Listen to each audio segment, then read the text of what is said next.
The Vampire King's throne room had never known the sound of that word, and when it left Mara Preston's lips in a breathless whisper, the ancient hall seemed to tremble with centuries of forbidden grief. She had stumbled into his castle by accident, fleeing from rogues who had killed her family 3 nights prior. The entrance had been hidden beneath a condemned subway station in Prague, a doorway she'd found while running blind through the tunnels with blood on her hands and tears streaming down her face. Mara hadn't known what waited below, only that the darkness might hide her better than the light ever could. When she'd crossed the threshold, falling down ancient stone steps worn smooth by countless feet over millennia, she'd expected death. Instead, she'd found him. Lord Draven Corvenus sat upon a throne of black marble veined with silver, his white hair falling past his shoulders like a waterfall of moonlight. His skin was alabaster, luminous in the torchlight that flickered along the walls, and his eyes were the color of fresh blood, crimson and ancient and impossibly beautiful. He wore black velvet and silver chains, dressed like the royalty he was, and when those red eyes had fixed upon her trembling form at the bottom of his stairs, Mara had frozen completely. "A human," he'd said, his voice like winter itself given sound, "in my hall, uninvited."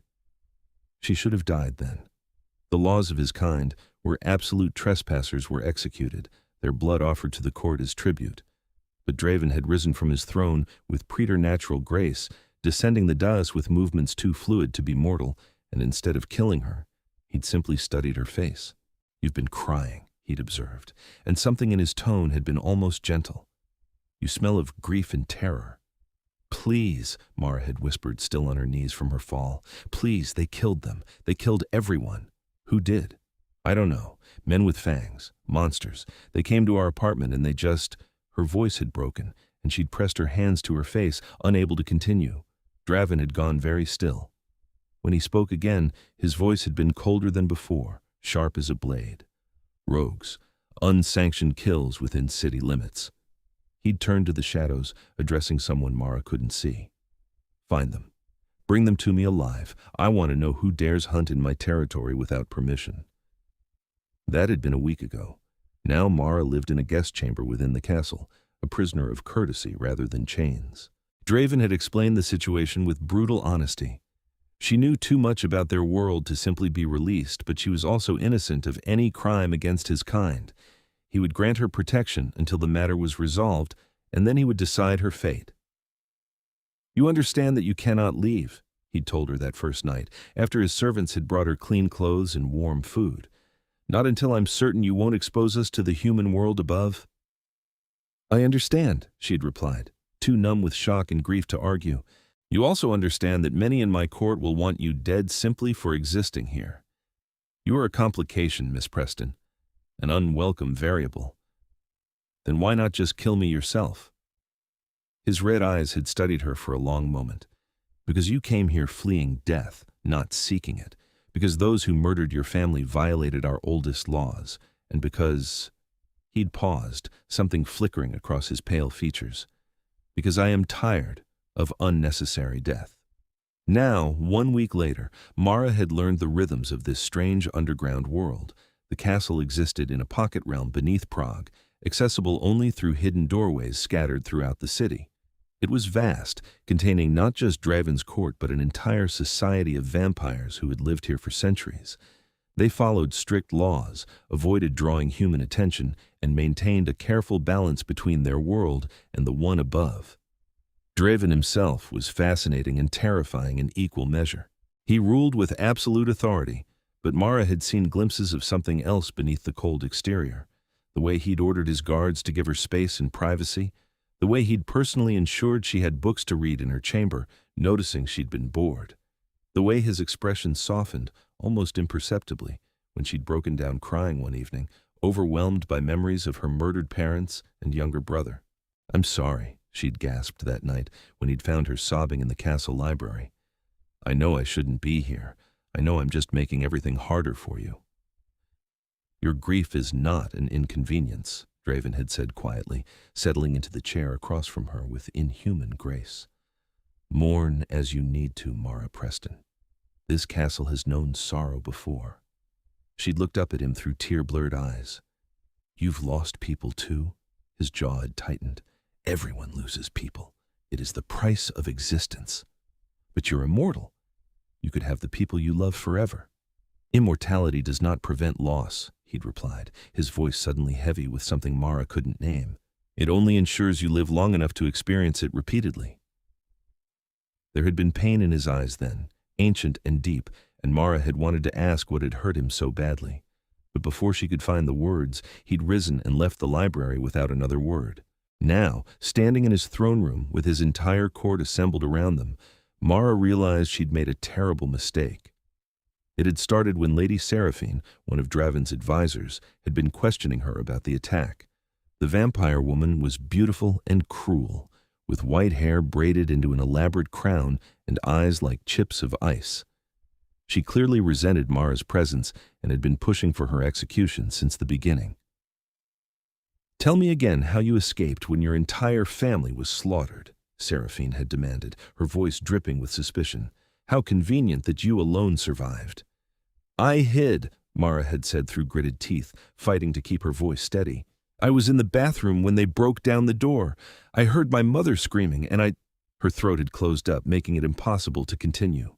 "Convenient," Seraphine had repeated. "Or perhaps you led them there. Perhaps you're working with the rogues, sent here to infiltrate our court." "That's insane," Mara had shouted, her grief transforming into rage. "They killed my family. Why would I help them?" "To save your own life, perhaps. Humans are cowards by nature." Draven, seated on his throne, had raised one pale hand. "Enough, Seraphine. We've been through this." "My king, I must protest. I said enough." His voice had been quiet, but it carried absolute authority. "The rogues we captured confirmed Miss Preston's story. She had nothing to do with their hunt. They were feeding indiscriminately, drunk on bloodlust and arrogance. The matter is closed." Seraphine had bowed her head, but Mara could see the fury in her expression. "As you command. But the question remains, what do we do with her? She cannot stay here indefinitely." "I will decide her fate when I am ready. The court grows restless, my lord. Many believe she should be turned or killed. Allowing her to leave with knowledge of our existence is too great a risk." Mara's blood had gone cold. "Turned? Made into one of us," another courtier had explained, a thin male vampire with a serpentine smile. "It is traditional when dealing with humans who learn too much. Give them a choice. Join us or die." "I don't want to be a vampire," Mara had said, her voice shaking. "I just want to go home." "Your home no longer exists," Seraphine had replied coldly. "Your family is dead. You have nothing to return to." The casual cruelty of those words had hit Mara like a physical blow. She'd staggered backward, her vision blurring with sudden tears. And that was when she'd seen a portrait hanging on the far wall, partially hidden in shadow. It showed a young woman with kind eyes and a gentle smile, painted in oils that had faded with time. And in the corner, barely visible, was an inscription: "Beloved wife, eternal love." The word had escaped Mara's lips before she could stop it, spoken in a whisper that somehow carried through the entire throne room. Love. The effect was instantaneous and shocking. Every vampire in the room went rigid, their expressions ranging from horror to outrage. Seraphine actually hissed, baring her fangs. And Draven rose from his throne with his eyes suddenly bright with unshed tears, his pale face transformed by raw emotion. The sight of the ancient vampire king on the verge of crying was so unexpected that the entire court fell into stunned silence. "Out," Draven commanded, his voice rough. "All of you, leave us, now." "My lord," Seraphine began, "now." The word was a roar, echoing off the stone walls with enough force that several courtiers flinched. Within seconds, the throne room emptied, vampires fleeing through every available exit until only Mara and Draven remained. Mara stood frozen, terrified she'd somehow condemned herself. "I'm sorry," she whispered. I didn't mean, how dare you," Draven said quietly, but there was no anger in his voice, only pain, deep and profound. A single tear tracked down his pale cheek, glistening like a diamond in the torchlight. "How dare you speak that word in this place?" "I saw the portrait," Mara said helplessly. "I didn't understand it was forbidden." "It is not forbidden in general. Only here, only in my castle. He turned away from her, his shoulders tense beneath his velvet coat. I banned it 300 years ago. Anyone who speaks it in these halls faces exile or worse. Why? Because I cannot bear to hear it. His voice was barely audible. Because it reminds me of everything I have lost, everything I will never have again. Mara took a hesitant step closer.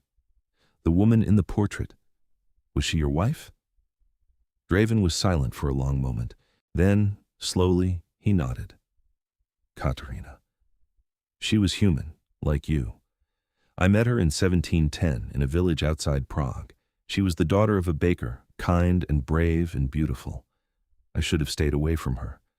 Should have never let myself. His voice broke, and he pressed a hand to his face. But I was young, for a vampire. Foolish. I thought I could keep her safe. What happened? I turned her. She begged me to said she wanted eternity with me.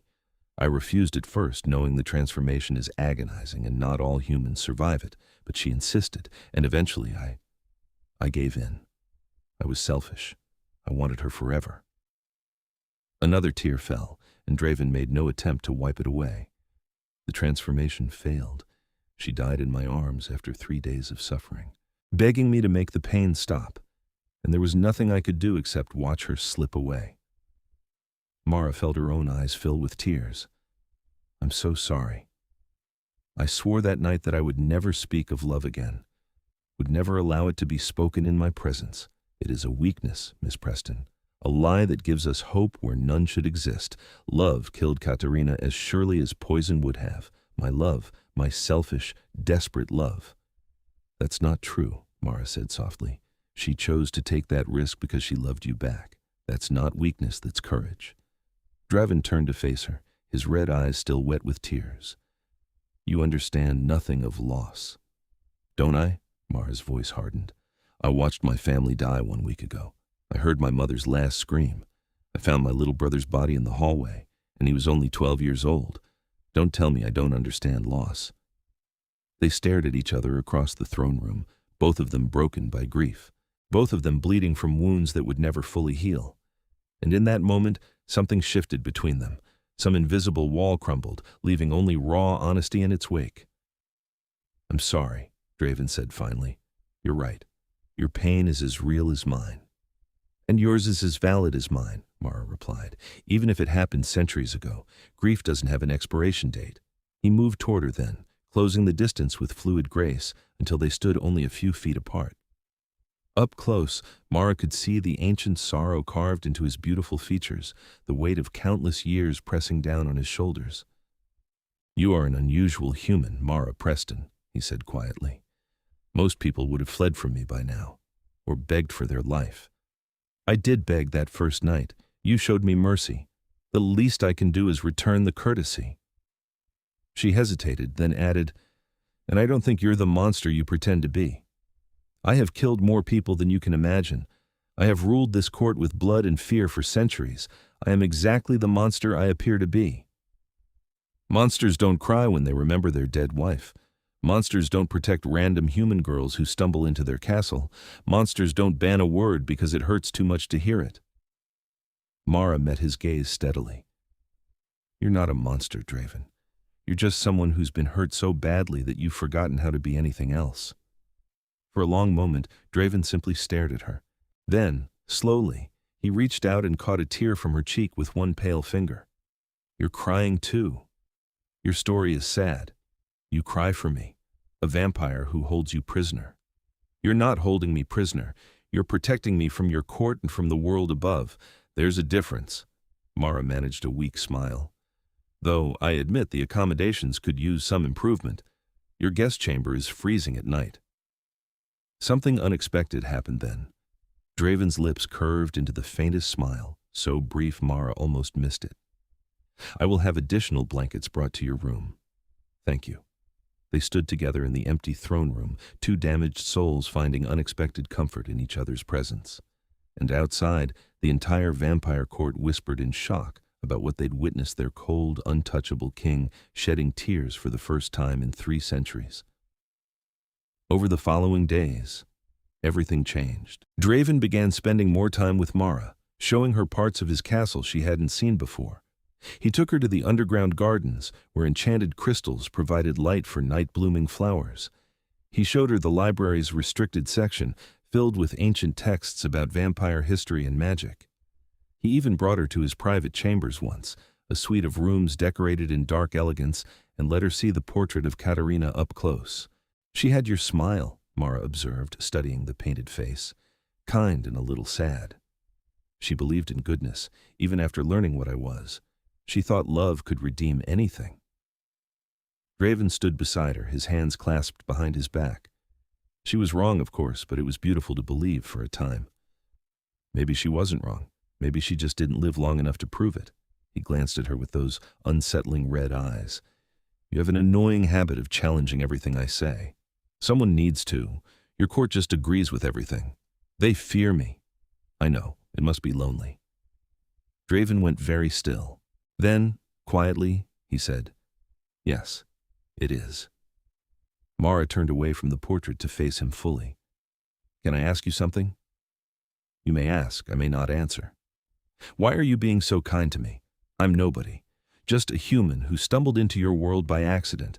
You could have killed me, or turned me or locked me away. Instead, you're treating me like a guest, almost like a friend." Draven was silent for a long moment, his expression unreadable. Finally he said, "You remind me of her. Not in appearance, Katerina had dark hair and green eyes, but in spirit. In the way you face fear with honesty instead of pretense. In the way you see goodness where others see only darkness." He paused. "And perhaps because you are the first person in 300 years who has made me feel something other than cold duty." Mara's heart was suddenly racing. "What do you feel?" "I don't know yet, but it frightens me." Before she could respond, a sharp knock sounded at the door. Draven's expression shifted back to icy control in an instant. "Enter." One of his guards stepped inside, bowing low. "My lord, Lady Seraphine requests an audience. She says it's urgent." Draven's jaw tightened. "Very well. Tell her I will meet her in the council chamber in 10 minutes.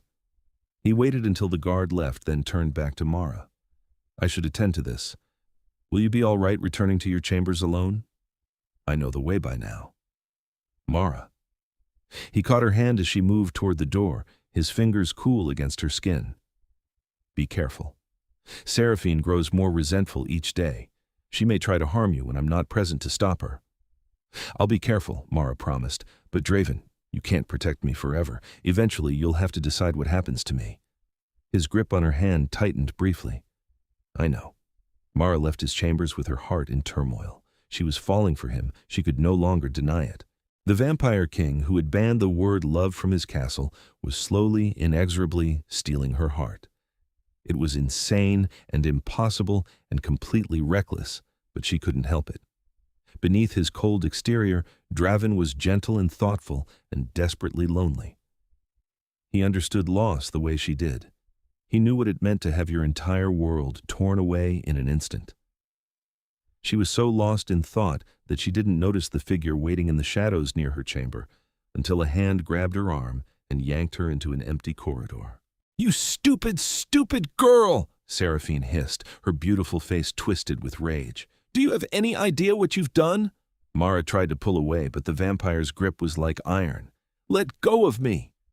"You spoke the forbidden word. You made him cry. 300 years he has ruled us with perfect control, and you shattered it in seconds."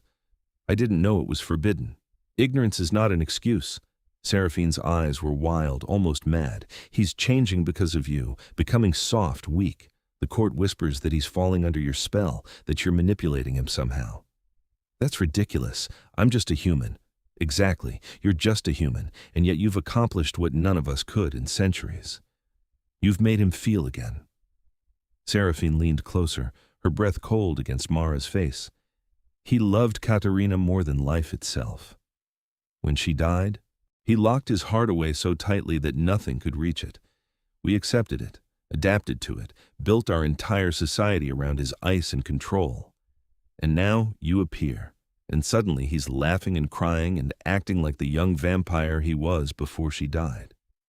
You're destroying everything we've built." "Maybe everything you built was wrong," Mara said, finding courage somewhere deep inside. Maybe he was never meant to be that cold. Maybe you all just got used to his grief and called it strength. Seraphine's hand lashed out, slapping Mara hard enough to split her lip. The taste of blood filled her mouth. She stumbled backward, catching herself against the stone wall. "You will leave this castle," Seraphine said coldly. "Tonight. I will create a distraction, and you will use one of the hidden exits to return to the human world. If you truly care for him, you'll go before you damage him further. And if I refuse? Then I will kill you myself and face Draven's punishment. It would be worth it to restore him to what he was." Seraphine's expression was completely serious. "Choose, human, run or die." Before Mara could answer, a voice like thunder echoed through the corridor. "Step away from her, now!" Draven appeared from nowhere, moving so fast he was almost a blur. He placed himself between Mara and Seraphine, his body radiating fury. "You dare lay hands on her? You dare threaten her in my own castle?" Seraphine fell to her knees immediately, her face white with fear. "My lord, I was only trying to protect you." "Protect me?" Draven's laugh was harsh and cold. "By terrorizing a human girl under my protection? By striking her hard enough to draw blood? She's destroying you, can't you see it? You're not yourself anymore. You cry, you laugh, you waste time with her when you should be ruling. She's making you weak." "No." Draven's voice dropped to a whisper, somehow more terrifying than his shout had been. "She's making me remember what it feels like to be alive instead of merely existing. There's a difference, Seraphine. One you've clearly forgotten. My lord, you are banished from this castle for 1 century. When you return, perhaps you will have learned the difference between strength and cruelty." He gestured, and 2 guards appeared to flank Seraphine. "Take her to the surface, leave her in the city with nothing, let her learn humility." Seraphine's eyes widened in horror. "Please, my king, I've served you for 500 years. And now you've betrayed my trust. Be grateful I'm not executing you." He turned his back on her dismissively. "Go." The guards dragged Seraphine away, her protests echoing through the corridor. When they were finally alone, Draven turned to Mara and gently took her chin in his cool fingers, examining her split lip. "I'm sorry," he said quietly. "I should have anticipated this, should have protected you better." "It's not your fault," Mara replied, wincing as her lip throbbed. She was right about one thing, though. "Your court is upset about me being here, about how I make you different." "Different how?" "Softer, more human." Draven's expression was unreadable. "And you think that's a bad thing?" "I think it's dangerous for both of us." Mara pulled away from him, wrapping her arms around herself. "Maybe I should leave, go back to the human world before this gets worse." "Is that what you want?" "No," she admitted. "But what I want doesn't matter. I'm causing problems for you, dividing your court, making everything complicated." "Mara," he caught her hand again, his touch gentle despite his obvious strength. "Look at me." She raised her eyes to meet his, and the intensity she found there stole her breath. "I have ruled this court for 8 centuries, Draven said quietly. "I have fought wars, executed traitors, and made decisions that cost thousands of lives. I have been cold and cruel and absolutely merciless when necessary, and I have been completely alone, locked inside my own grief for 300 years. He reached up to brush a strand of hair from her face, his fingers lingering against her cheek. "You walked into my castle covered in blood and tears, and somehow, impossibly, you made me remember what it feels like to care about someone, to want to protect them not out of duty, but because their smile makes the centuries of darkness seem less absolute." Mara's heart was pounding so hard she was sure he could hear it.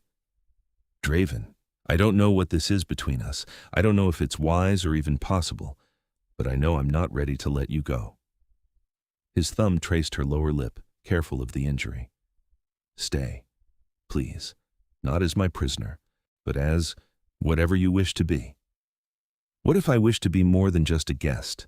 The words escaped before Mara could stop them, bold and reckless and completely honest. Draven's eyes widened slightly. "Mara, you don't understand what you're asking. I'm not human. I can't give you a normal life, a family, any of the things you deserve." "I had a normal life 1 week ago. It was torn away from me in minutes. Normal doesn't exist for me anymore." She turned her hand in his, lacing their fingers together. And maybe I don't want normal. Maybe I want this. You. This strange, impossible thing we're building. I'm a monster. You're a man who's been hurt so badly he forgot how to be vulnerable. There's a difference. She stepped closer, eliminating the space between them. I see you, Draven. Not the vampire king. Not the centuries-old ruler. Just you. The person who cries when he remembers his lost wife. The person who makes sure I have enough blankets. The person who's so desperate for connection that he banned a word because it hurt too much to hear it. You're too young to tie yourself to someone like me. I'm 23, old enough to make my own choices, and I choose this. Draven closed his eyes, conflict clear in his expression. If you stay, if we pursue this, it will change everything. The court will never accept a human at my side. We will face resistance, possibly even rebellion, and I will want to turn you eventually to give us eternity together. The same choice I gave Katerina, the one that killed her. Mara's stomach tightened at that. I won't lie, the idea of being turned terrifies me. But maybe we could cross that bridge when we come to it. Right now, I just want to be here, with you. He opened his eyes, and there were tears there again. You're going to destroy me. Or maybe I'm going to save you. Maybe we'll save each other. She rose on her toes and kissed him gently, carefully, mindful of her split lip. His mouth was cool against hers, but the way he responded, hesitant at first, then with growing intensity, was anything but cold. When they finally broke apart, both breathing hard, Draven rested his forehead against hers. I'm terrified, he admitted. I haven't felt this way since Katerina died. I don't know how to do this anymore. Then we'll figure it out together, Mara whispered, one day at a time. The weeks that followed were both beautiful and chaotic. Draven made it clear to his entire court that Mara was under his personal protection and was to be treated with respect. Some vampires accepted this grudgingly. Others were openly hostile, seeing her as a threat to their way of life. But Draven remained unmoved. He spent every evening with Mara, talking and laughing and slowly, cautiously, letting his walls come down. She learned about his long life, the wars he'd fought, the loves he'd lost, the weight of ruling for centuries. He learned about her human existence, her dreams of becoming an artist, her close relationship with her family, her grief over their loss. I wish I could have saved them, Draven said one night as they sat together in the garden, surrounded by glowing flowers. Your family. I wish I'd known about the rogues sooner. It's not your fault, Mara replied, leaning against his shoulder. You caught them eventually. You made them pay for what they did. I executed them publicly, made an example of them to any other vampire who might consider hunting without sanction. His arm tightened around her. But it doesn't bring your family back. No, nothing will. She was quiet for a moment, then said, But you've given me something to live for again. A reason to keep going instead of drowning in grief. He pressed a kiss to her hair. You've done the same for me. I didn't realize how dead I was inside until you made me feel alive again. Their relationship deepened as the weeks turned into months. Draven showed her every corner of his realm, introduced her to the vampires he trusted most, and slowly began preparing his court for the possibility of a human queen. It was unprecedented and controversial, but he made it clear that Mara's place at his side was non-negotiable. You're really willing to risk everything for me? Mara asked one evening as they walked through his private quarters. I've spent 3 centuries playing it safe, Draven replied. Being cold, being controlled, being alone. I'm done with safe. I want to live again, Mara, and I want to live with you. She kissed him then, deep and passionate, and he responded with the intensity of someone who'd been starving for affection. His hands tangled in her hair, pulling her closer, and she melted against him with a soft sound of pleasure. I love you, she whispered against his lips. I know I'm not supposed to say it in your castle, but I don't care. I love you, Draven. He pulled back slightly, his red eyes searching her face. Say it again. I love you. A slow smile spread across his face, transforming his severe features into something almost boyish. No one has said those words to me in 300 years. I'd forgotten how they sound. Then I'll say them every day until you remember. She cupped his face in her hands. I love you. I love you. I love you. Draven kissed her again, deeper this time, with a desperation that spoke of centuries of loneliness, finally coming to an end. When they finally broke apart, both of them were shaking. "I love you too," he said roughly. "God help me. I love you so much it terrifies me." "Don't be afraid. I'm here. I'm not going anywhere." But the universe, it seemed, had other plans. 2 weeks later, Mara collapsed during dinner. One moment she was laughing at something Draven had said, and the next she was on the floor, convulsing and gasping for air. Draven was at her side instantly, gathering her into his arms with panic clear on his face. "Mara, what's wrong? What happened?" She couldn't answer, her body racked with spasms. Blood trickled from her nose and her skin was burning up with fever. "Get the healer!" Draven roared at his servants. "Now!" The castle's physician, an ancient vampire named Cassius, arrived within minutes. He examined Mara with gentle efficiency while Draven hovered nearby, his composure completely shattered. "What's wrong with her?" he demanded. "Fix it!" Cassius's expression was grave. "My lord, she's been poisoned. Vampire venom mixed with human blood, extremely toxic to mortals." "Poisoned? How? When?" "Someone must have slipped it into her food or drink. The symptoms are unmistakable." He looked up at Draven with sympathy. "I'm sorry, my lord. There's no antidote. She has perhaps a day, maybe 2 at most." The world seemed to stop. Draven stared at Cassius, unable to process the words. No, that's not acceptable. There has to be something." "There is one option," Cassius said quietly. "Turn her, now, while she still has strength. The transformation might burn out the poison, or it might kill her faster. But it's her only chance." Draven looked down at Mara, who was barely conscious in his arms. I can't risk losing her the way I lost Katerina." "Then you'll lose her anyway." "She's dying, my lord. The choice is death or transformation." Mara's hand found Draven's, her grip weak. "Do it," she whispered. "Please, I want to stay with you." "You don't know what you're asking. The pain." "I don't care. I'd rather die trying than just give up." Her eyes found his, fierce despite her weakness. "I love you. Turn me. Give us a chance." Draven's hands were shaking as he lifted her more securely into his arms. "If you die, I will follow you into the darkness. I swear it." "Then don't let me die. Fight for me." She managed a weak smile. "Fight for us." He carried her to his chambers and laid her carefully on his bed. The entire court gathered outside, drawn by the commotion, but Draven sealed the doors with magic and refused to let anyone enter. This moment was private, sacred, terrifying. "I haven't turned anyone since Katerina," he said as he sat beside her on the bed. "I swore I never would again. I'm not Katerina, I'm me, and I'm choosing this, choosing you." Mara reached up to touch his face. "I trust you, Draven." He caught her hand and kissed her palm. "I love you. Whatever happens, remember that. I love you more than I have loved anyone in 8 centuries. "I'll remember. Now please, hurry. I can feel the poison spreading." Draven took a deep breath, then carefully tilted her head to expose her throat.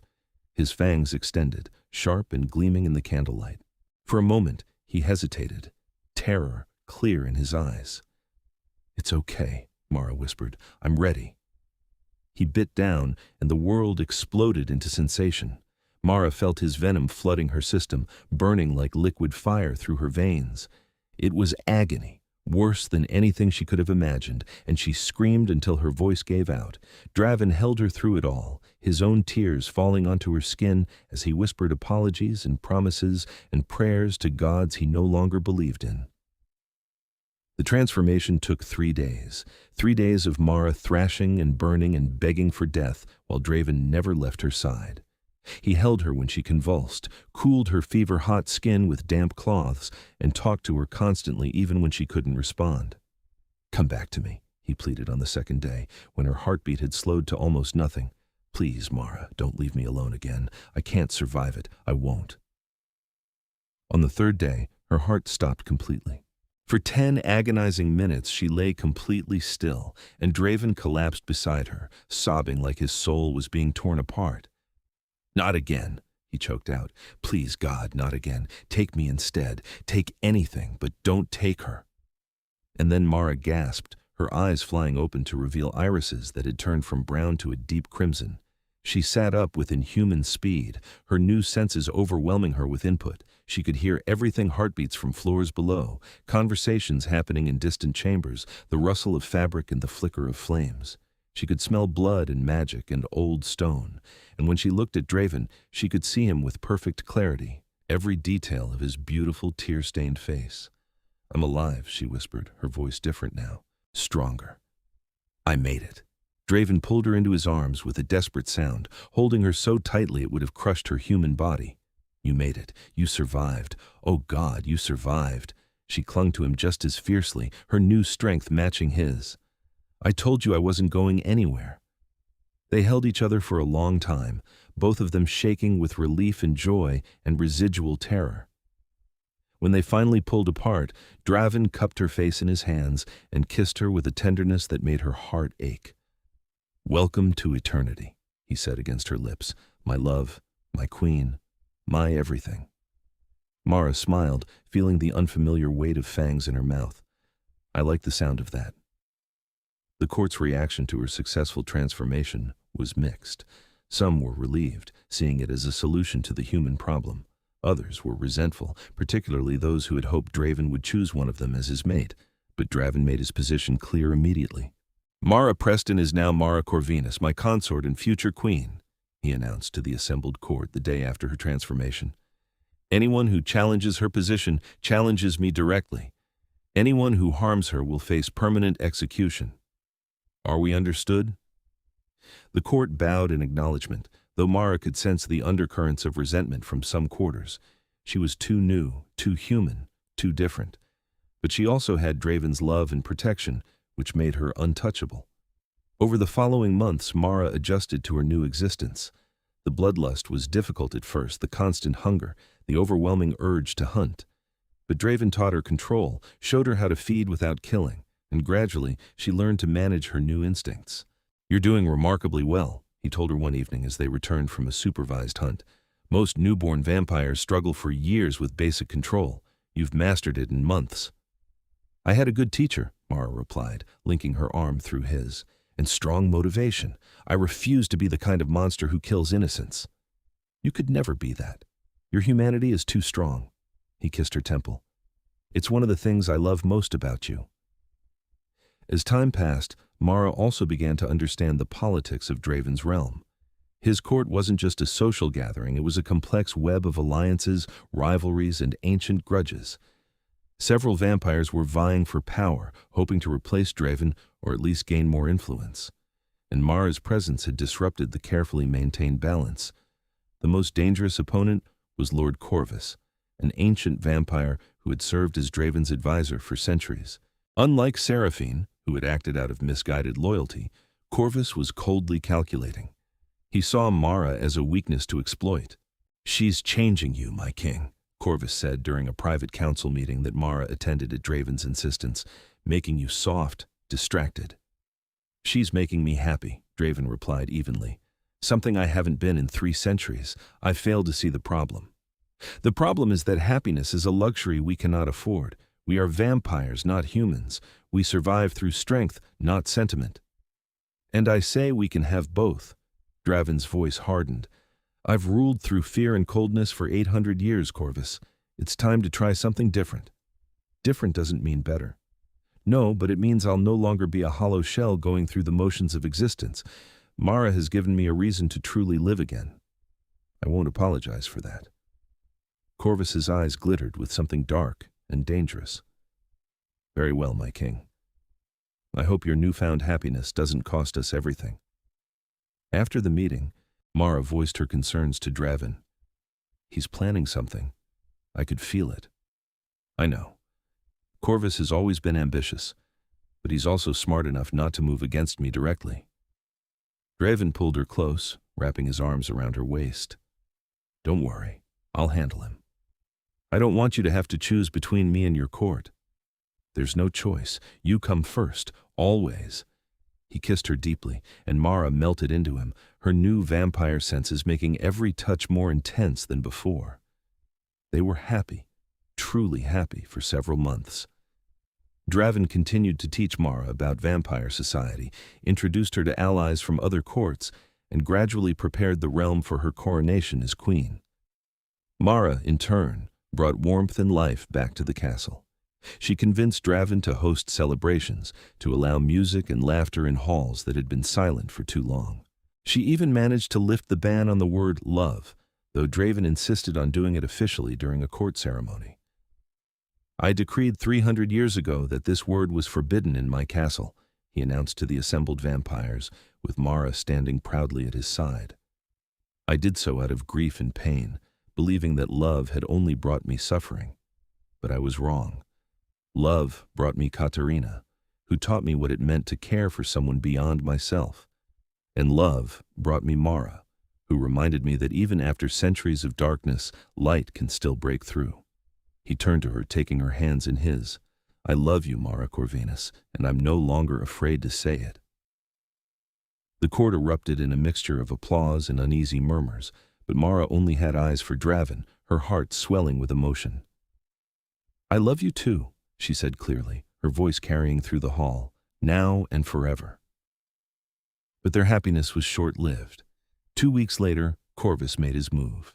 It happened during a diplomatic visit from a neighboring vampire realm. Draven was hosting a formal banquet, with vampires from across Europe in attendance. Mara was at his side, dressed in a gown of deep red velvet, when Corvus stood and called for the court's attention. "My king," he said smoothly, "I believe it's time we address the concerns many of us share regarding your attachment to the former human." Draven's expression went cold. "We've discussed this, Corvus. The matter is closed." "With respect, my lord, the matter is far from closed. You've allowed your judgment to be clouded by sentiment. You've weakened our court's standing by elevating a newborn vampire to a position of power. And you've ignored the very real dangers posed by your obsession with Mara Corvenus." Mara felt every eye in the room turn toward her. She kept her expression neutral, but inside, her stomach twisted with anxiety. "Choose your next words carefully," Draven said, his voice dangerously quiet. "You're treading on very thin ice." "I speak only truth, my king. And the truth is that Lady Mara is a liability. She has no political connections, no ancient bloodline, no alliances to strengthen our position. She brings nothing to this court except your affection for her." "She brings compassion," Draven replied, "warmth, a reminder that we are not just predators, but beings capable of more than violence and scheming." "Pretty words, but words don't protect us from our enemies." Corvus looked around at the assembled court. "I call for a vote of no confidence. If the majority agrees that Lady Mara's position as consort is detrimental to our realm, she must be set aside." Chaos erupted. Vampires began shouting, some in support of Corvus, others defending Draven and Mara. The visiting dignitaries looked on with interest, clearly enjoying the drama. Draven stood, his power rolling through the room like a physical force. "There will be no vote. I am king here, and my word is law." "Even a king can be overruled if the entire court stands against him," Corvus said coldly. "It's happened before." "Are you truly suggesting rebellion, Corvus? Because that's what it would take to remove Mara from my side. I'm suggesting that you remember your duty to this realm, to all of us. We need a strong, focused leader, not a lovesick fool." Draven moved so fast that Mara barely saw him. One moment he was at the head table, the next he had Corvus by the throat, lifted off the ground with inhuman strength. "You forget yourself," Draven said, his voice like ice. "I have ruled this court for 8 centuries. I have fought wars, crushed rebellions, and executed anyone who dared threaten my authority. Do you really think I've gone soft?" Corvus gasped for air, his hands clawing uselessly at Draven's grip. "My lord, I love Mara, that's true. But love has not made me weak. It's made me care about something beyond mere survival. It's given me a reason to build rather than simply maintain. If you can't understand that, then you have no place in my court." He released Corvus, who collapsed to the floor, coughing. The room was completely silent, every vampire watching with held breath. "Anyone else wish to challenge my choice of consort?" Draven asked softly. "Now is the time to speak." No one moved, no one spoke. The message was clear. Draven's power was absolute, and his love for Mara was non-negotiable. "Good. Then let this matter be settled permanently. Mara Corvenus is my chosen mate. She will be crowned queen of this realm within the month. Anyone who cannot accept this is free to leave and never return."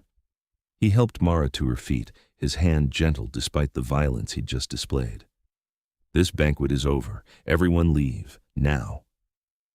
The hall emptied rapidly, vampires fleeing before Draven's wrath. Only Mara remained, standing beside the man she loved as he visibly fought to control his fury. "That was intense," she said quietly. "He went too far. They all went too far." Draven turned to her, his expression anguished. "I'm sorry. You shouldn't have to endure this, shouldn't have to constantly prove your worth to people who don't deserve you." "It's okay. I knew what I was getting into when I chose to stay." She took his hands in hers. "But Draven, maybe we should reconsider the coronation. If it's going to cause this much conflict, no, I won't let them bully us into hiding our relationship. You're going to be my queen, and they're going to accept it." His grip tightened on her hands. "I refuse to go back to the way things were. Cold, empty, alone. I'd rather face rebellion than lose you." "You won't lose me. I'm here. I'm not going anywhere." She pulled him into an embrace, feeling the tension slowly drain from his body. "We'll face this together, whatever comes." Over the following weeks, preparations for the coronation continued, despite ongoing resistance from certain court members. Corvus had been stripped of his advisory position and placed under house arrest, but his words had planted seeds of doubt throughout the realm. Several minor vampires left Draven's court entirely, seeking sanctuary with other rulers, and rumors spread that a coalition was forming to challenge Draven's authority. "Let them come," Draven said grimly when his spies reported the growing opposition. "I've faced worse threats than a handful of disgruntled vampires." But Mara worried. She knew how much Draven valued his court, his realm, the society he'd built over centuries. The idea that he might have to choose between her and everything he'd worked for haunted her. "Maybe I should leave," she said one night as they lay together in his chambers. "Just for a while. Let things settle down." Draven's arms tightened around her. "Absolutely not. But if my presence is tearing your court apart, then the court needs to change, not you." He kissed her forehead. "Besides, you don't understand what you're asking. If you leave, I'll follow. I'm not strong enough to endure this existence without you anymore." "That's not healthy, Draven. You can't be that dependent on me." "I know, but it's the truth." He propped himself up on one elbow, looking down at her in the candlelight. "Before you, I was a functioning corpse, going through the motions of ruling, of existing, without truly living. You brought me back to life, Mara. Without you, I'd just stop. That terrifies me." "I know. It terrifies me too." He traced her jaw with gentle fingers. "But it's also beautiful in its own way, to love someone so much that life without them seems unbearable. To finally, after 8 centuries, find someone worth fighting for." Mara pulled him down for a kiss, pouring all her love and fear and hope into it. "Then we fight, together, and we win." The coronation was scheduled for the next full moon, a month away. In that time, Draven worked tirelessly to shore up his support within the court, rewarding loyal vampires with positions of power and making it clear that opposition to Mara would not be tolerated. Mara, meanwhile, worked on building her own relationships, proving to skeptical vampires that she was more than just Draven's beloved. She was intelligent, capable, and genuinely cared about the realm's well-being. Slowly, grudgingly, some of the opposition began to soften. Younger vampires, in particular, seemed drawn to the idea of a ruler who valued love and happiness alongside strength and tradition. A few even approached Mara privately to express their support. "You're good for him," a young vampire named Alara told her. "I've never seen Lord Draven smile before you arrived. It gives the rest of us hope that we might find that kind of happiness too." "Thank you," Mara said, genuinely touched. "That means a lot." As the coronation approached, Mara felt a mixture of excitement and terror. She would be taking vows that bound her to Draven and his realm for eternity. There would be no going back, no changing her mind. But when she looked at Draven, at the way he gazed at her like she was his entire world, she knew it was the right choice. The night before the ceremony, Draven took her back to the throne room where they'd first truly connected. The portrait of Katerina had been moved to a place of honor on the wall, and fresh flowers had been placed beneath it. "I wanted to do this properly," Draven said, leading Mara to stand before the painting. "Katerina deserves to be acknowledged, to be remembered. She was my first love, and her death shaped me into the vampire I became. But you, Mara, you've shaped me into the vampire I want to be." Mara looked up at the portrait, at Katerina's gentle smile. "I'm not trying to replace her. I know. You're not her replacement. You're your own person, with your own place in my heart." He turned to the portrait and bowed slightly. "Katerina, if you can hear me somehow, I hope you understand. I hope you'd be happy that I finally found someone to love again, someone who makes me want to be better, to do better." There was a moment of silence, broken only by the distant sound of water dripping somewhere in the castle. Then Draven turned back to Mara and dropped to one knee. "This is probably unnecessary, given that we've already committed to the coronation," he said with a slight smile. "But I wanted to do it anyway. Mara Corvenus, will you marry me? Will you be my wife, my queen, my partner in all things?" Mara's eyes filled with tears, an ability she'd retained even after her transformation. "Yes. 1,000 times. Yes." He slipped a ring onto her finger, a band of white gold set with a blood-red ruby that glowed with inner fire. Then he stood and kissed her with a passion that made her knees weak. "I love you," he murmured against her lips, "more than words can express. I love you too. Forever." The coronation ceremony was held in the Great Hall, with vampires from across Europe in attendance. Mara wore a gown of black silk embroidered with silver thread, her white hair, a feature that had emerged after her transformation, styled in an elaborate crown of braids. She looked every inch a vampire queen, regal and beautiful, and just a little bit dangerous. Draven stood beside her in formal attire, his own white hair falling loose around his shoulders. When he took her hand and led her to the twin thrones at the head of the hall, Mara's heart swelled with love and pride. The ceremony was conducted by the realm's eldest vampire, a withered creature named Lysander who had lived for over 1,000 years.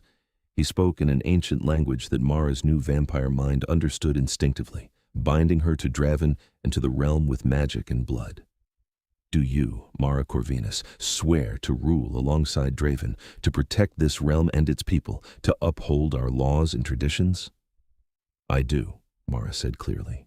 "And do you, Draven Corvenus, take Mara as your queen, your equal, your partner in all things?" "I do," Draven replied, his voice ringing through the hall. "That. Then, by the power vested in me by centuries of tradition, I pronounce you king and queen of this realm. May your rule be long and your love be eternal." The hall erupted in applause, genuine this time, Mara was pleased to note. Even the skeptics seemed moved by the ceremony's solemnity and beauty. When Draven pulled her into a kiss, sealing their union before the entire court, Mara felt like her heart might burst with happiness. They ruled together for many years after that, bringing gradual change to a realm that had been stagnant for centuries.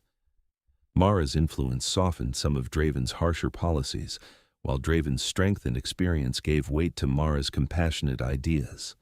Together, they created a court that valued both tradition and progress, strength and kindness. There were still challenges, of course. Corvus eventually escaped house arrest and fled to a rival court where he spread lies about Draven and Mara. A few minor rebellions cropped up in outlying territories, and the constant political maneuvering never entirely ceased. But through it all, Draven and Mara had each other. On difficult nights, when the weight of ruling seemed too heavy to bear, they would retreat to their private chambers and simply hold each other, drawing strength from their bond. "Do you ever regret it?" Draven asked one evening, years after the coronation. "Staying with me? Becoming this?" Mara looked up from the book she was reading, surprised by the question. "Never, not for a single moment. Why would you ask?" "Because you gave up so much. Your humanity, your chance at a normal life, your freedom to walk in sunlight, all for me. I didn't give up anything I valued more than what I gained." She set the book aside and moved to sit in his lap, wrapping her arms around his neck. "I found love with you, Draven. Real, deep, eternal love. That's worth more than sunlight, or normalcy, or anything else I left behind." He held her close, his face buried in her hair. "I don't deserve you." "Yes, you do. You deserve to be happy. You deserve to be loved. You deserve all of this and more. She pulled back to look at him, her crimson eyes meeting his. And I deserve you too. We deserve each other. Draven smiled, that rare, genuine smile that transformed his severe features into something breathtaking. You're right. We do. They kissed, slow and deep and full of promise, and outside their chambers, the castle once cold and silent and filled with grief hummed with life and warmth and the sound of laughter. 20 years after Mara's coronation, the realm had transformed almost completely. The harsh, fear-based rule of Draven's early centuries had been replaced by a system that valued justice alongside strength. Vampires who had once lived in constant anxiety now felt secure enough to pursue art, music, and scholarship. The castle halls rang with conversation and celebration more often than with screams and punishment, and through it all, Draven and Mara remained deeply, impossibly in love.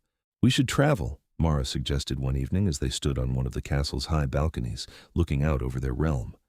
See the world beyond Prague, visit other vampire courts, maybe even the human world in disguise. You want to leave the castle? Draven asked, surprised. This realm is your responsibility now. Our responsibility. And I think we've built something strong enough to survive a few months without us. She leaned against the balcony railing, her white hair catching the moonlight. Besides, don't you want to see what the world has become? Technology has advanced so much in the past 2 decades. I'd love to experience it with you. Draven considered this, then slowly nodded. You're right. We've been so focused on ruling that we've forgotten to actually live. Let's do it. We'll appoint regents to manage things while we're gone and spend a few months exploring. They left 3 weeks later, traveling under assumed names and using Draven's considerable wealth to experience the modern world in comfort. They visited London, Paris, Tokyo, New York cities that Draven had last seen centuries ago, now transformed by technology and progress. They attended concerts, visited museums, even went to the cinema to watch movies that made Draven laugh at their ridiculous portrayal of vampires. We don't sparkle, he said dryly as they left a screening of a popular vampire romance. And we certainly don't attend high school. Mara giggled, a sound that still made his heart skip even after 2 decades together. I don't know. I think you'd make a very handsome high school student. I'd make a very bored high school student. I already lived through those years once, thank you. They were happy, truly happy, in a way that seemed almost too good to be true. And perhaps it was, because happiness in the vampire world is always temporary. The attack came during their visit to Venice. They were walking along a quiet canal at night when figures emerged from the shadows, a dozen vampires, all wearing the crest of Corvus's faction. Lord Draven, the leader said, his voice cold, how convenient to find you away from your castle and your guards. Draven immediately pushed Mara behind him, his posture shifting into combat readiness. If you're here to kill me, you should have brought more people. Oh, we're not here to kill you. We're here to make you understand what you've lost. The leader gestured, and 2 of his companions dragged forward a struggling figure, a young vampire woman Mara recognized as one of their courtiers. This is Elena. She was loyal to you once, but Corvus showed her the truth, showed her how weak you've become. Let her go, Draven commanded. Not until you renounce your queen. Send the human girl away. Return to the strength that once defined you, and we'll consider allowing you to keep your throne. Mara felt Draven tense beside her. Never. Then watch what happens to those who follow a weakened king. Before either of them could react, the leader drove a stake through Elena's heart. The young vampire convulsed once, then crumbled to ash, her final scream echoing across the water. Mara gasped in horror, but Draven exploded into motion. He moved like death itself, impossibly fast and utterly merciless. Within seconds, half of their attackers were dead, their ashes floating on the canal's surface. The survivors fled, their leader included, disappearing into the Venice night. When it was over, Draven stood among the remains of his enemies, his chest heaving with fury and grief. Mara approached him carefully, placing a hand on his shoulder. I'm sorry, she whispered. Elena didn't deserve that. No, she didn't. His voice was tight with emotion. This is my fault. I should have hunted Corvus down years ago, should have eliminated this threat completely. Instead, I was too focused on being happy to see the danger growing. You can't blame yourself. Yes, I can. I'm the king. Their safety is my responsibility. He turned to her, his red eyes blazing. We need to go back, now. If Corvus is bold enough to attack us here, he might be moving against our castle as well. They returned to Prague immediately, traveling at vampire speed through the night. When they reached the castle, they found it under siege. Corvus had gathered a small army of discontented vampires, all convinced that Draven had grown too weak to rule. They'd breached the outer defenses and were fighting their way toward the throne room. "Seal the gates," Draven ordered his guards. "No one leaves until this is finished." The battle that followed was brutal and bloody. Draven fought with the cold precision of his earlier centuries, every movement calculated to kill.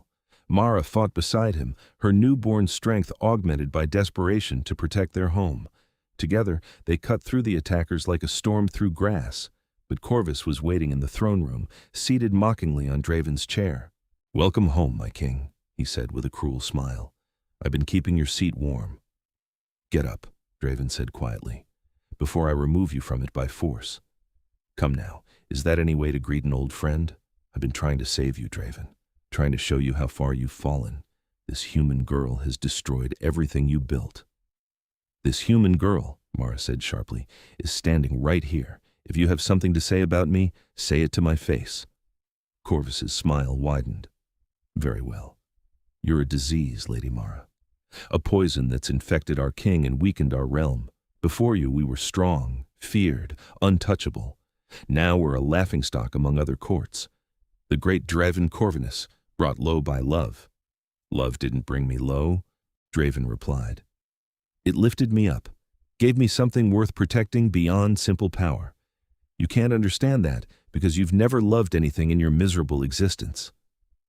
I loved this court, loved what we were, and I'll do anything to restore it to glory." Corvus rose from the throne, drawing a silver blade. "Even if it means killing you both." The fight was fast and vicious. Corvus was ancient and powerful, his skills honed over millennia, but Draven had something Corvus lacked: motivation beyond ambition. He fought not for power or pride, but for the woman he loved and the life they'd built together. Mara joined the battle, flanking Corvus and forcing him to divide his attention. They moved in perfect synchronization, each anticipating the other's moves, their bond translating into seamless combat coordination. And gradually, inevitably, they gained the upper hand. Corvus realized he was beaten too late. Draven's blade found his heart, and the ancient vampire's eyes widened in shock. You chose her over everything," he gasped. "Yes," Draven said simply, "I did, and I'd do it again without hesitation." Corvus crumbled to ash, his centuries finally catching up to him. In the sudden silence that followed, Draven and Mara stood together in their throne room, surrounded by the evidence of battle but victorious. "Is it over?" Mara asked quietly. "For now. There will always be challenges, always be someone who thinks they can do better, but we'll face them together." He pulled her close, uncaring that they were both covered in blood and ash. "I love you, Mara, more than power, more than pride, more than anything. I love you too. Always." She kissed him deeply, tasting blood and victory in the promise of forever. In the aftermath of the battle, they worked to rebuild and strengthen their court. The vampires who had supported Corvus were given a choice: swear loyalty to the new order or leave the realm permanently. Most chose to stay, realizing that Draven's rule, tempered by Mara's compassion, was actually more stable than the harsh dictatorship of his earlier centuries. And slowly, the word spread among vampire society that Draven Corvenus had found something worth more than power. He'd found love, real, true, eternal love, and far from weakening him, it had made him stronger than ever. Years turned into decades, decades into centuries. The modern world continued to evolve around them, technology advanced, human society changed, new challenges emerged. But through it all, Draven and Mara remained constant. Their love deepened with time, growing richer and more complex as they shared experiences, overcame obstacles, and built a life that honored both their individual histories and their shared future. On their 100th anniversary, Draven took Mara back to the throne room, where she'd first whispered the forbidden word. The portrait of Katarina still hung on the wall, but it had been joined by other images, paintings of Mara and Draven together, photographs from their travels, mementos of a century spent in each other's company. "Thank you," Draven said quietly, holding both of Mara's hands in his. "For what?" "For speaking that word when it was forbidden, for refusing to let me hide from my own heart, for loving me even when I didn't deserve it." He brought her hands to his lips, kissing each knuckle gently. "For giving me a reason to truly live instead of merely exist." Mara smiled, her crimson eyes bright with unshed tears. "You gave me the same thing. After my family died, I thought I'd never be happy again. But you showed me that love can bloom even in darkness, that endings can become new beginnings. We saved each other. Yes, we did." They stood together in the throne room, king and queen, partners and lovers, two souls who had found each other against all odds. Outside, their realm thrived, a society that had learned to balance strength with compassion, tradition with progress, power with love. And in that moment, surrounded by the history they'd built together, Draven Corvenus knew that every moment of his 8 centuries had been leading to this, to her, to the human girl who had stumbled into his castle covered in blood and tears, who had whispered a forbidden word and made him remember what it felt like to have a heart. "I love you," he said, the words coming easily now after a century of practice. "I love you too," Mara replied, lifting her face for a kiss. "Forever and always." Their lips met in a kiss that held a century of devotion, and in that kiss was the promise of countless centuries more, because they had found something rarer than immortality, more precious than power. They had found each other, and that was worth everything. The castle bells rang in celebration, their sound carrying across the realm and into the modern city above. And if any humans heard the bells and wondered about their source, well, some mysteries were better left unsolved. In the vampire world beneath Prague, in a castle that had once known only grief and silence, love reigned supreme. And the king who had banned that word from his halls now spoke it freely, joyfully, eternally. Because Mara Preston had whispered the one word forbidden in his castle, and the vampire king's eyes had filled with tears, and in those tears had been the seeds of redemption, of hope, of a love that would last forever. And they lived, truly lived, happily ever after.